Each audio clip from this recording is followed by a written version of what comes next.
Shalom, selamat pagi saudaraku yang diberkati oleh Tuhan Yesus Kristus. Kita kembali lagi dalam program Bertumbuh dan Berbuah. Mengawali perjalanan kita di hari ini, sama-sama kita akan dikuatkan dan dituntun oleh kebenaran firman Tuhan. Dan tema renungan di pagi ini, saya beri tema Allah berkenan pada pertobatan orang fasik.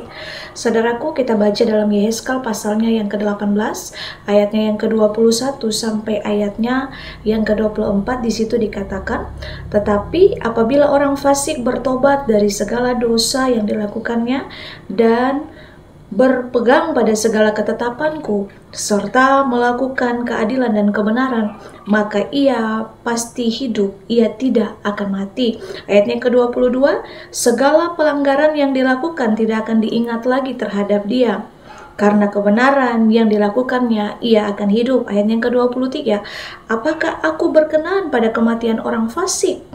Demikianlah firman Tuhan Allah, bukan pada pertobatannya, bukankah kepada pertobatannya supaya ia hidup? Ayat yang ke-24, kalau orang benar berbalik dari kebenarannya dan melakukannya,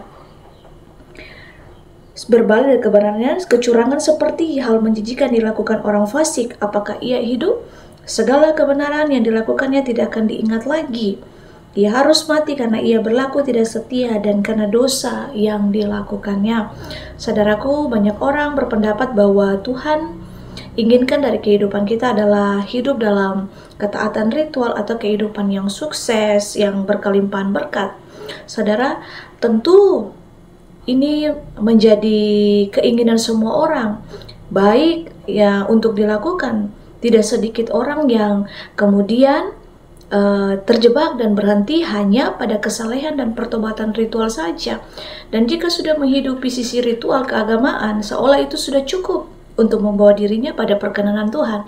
Nah, tetapi jika kita membaca Yehezkel 18 ini, ayat yang ke-21 sampai ayat yang ke-24, kita menemukan bahwa sesungguhnya Tuhan menghendaki adalah pertobatan manusia. Jadi Tuhan tidak menghendaki kematian orang fasik, tetapi pertobatan hidup mereka. Ini adalah sebuah pernyataan yang sangat mengejutkan. Nah, karena biasanya kita berasumsi bahwa Tuhan itu suka menghukum dan membinasakan orang fasik, tetapi di balik ancaman kebinasaan itu ternyata sesungguhnya pertobatan orang fasik itu menjadi tujuan Allah. Nah, melalui Yehezkel ini kita diajak untuk melihat pada hati Tuhan untuk segenap ciptaannya. Sekalipun Tuhan Allah tidak berkenan pada dosa, tetapi Tuhan berkenan pada pertobatan orang-orang berdosa. Nah, karena itu sebagai umat kepunyaan Allah, tanggung jawab kita bukanlah untuk menghakimi atau menghukumi orang-orang berdosa, melainkan kita menunjukkan jalan bagi orang fasik supaya mereka bertobat dan datang kepada Allah yang maha pengampun itu. Nah, di sisi lain kita tidak boleh lengah dan berubah setia dari Tuhan. Sebab apa? Segala sesuatu yang kita lakukan bagi Tuhan dalam hidup kita ini akan menjadi sia-sia jikalau kita hidup dalam dosa. Nah, karena itu tetaplah kita berpegang pada kebenaran firman Tuhan. Seberat apapun perjalanan kehidupan kita yang ada di depan, tetaplah teguh karena ada tangan Tuhan yang berjalan bersama dengan kita.